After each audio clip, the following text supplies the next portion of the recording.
Welcome to Santoshi's kitchen. Santoshi కిచెన్లో ఇవాళ special Sunday special ఏంటో చూద్దామా. వావ్, నాకు ఇష్టమైన చేపల పులుసు, చిన్న చేపలు, నెత్తలు చేపల పులుసు అండ్ ఫిష్ ఫ్రై.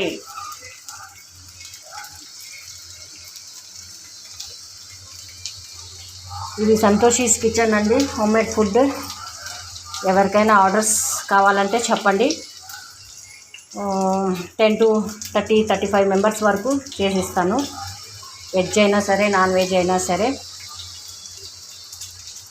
ఏది పూజలు ఏవైనా సరే, ఏది ఉన్నా సరే చేసిస్తాను. టిఫిన్స్ కానీ, డిన్నర్ కానీ, లంచ్ కానీ 100% హోమ్మేడ్ ఫుడ్, టేస్టీ అండ్ నీట్గా చేసిస్తాను. మీకు ఎటువంటి భయం లేదు, ఏం లేదు. ఎవరికైనా కావాలంటే చెప్పండి. Thank you.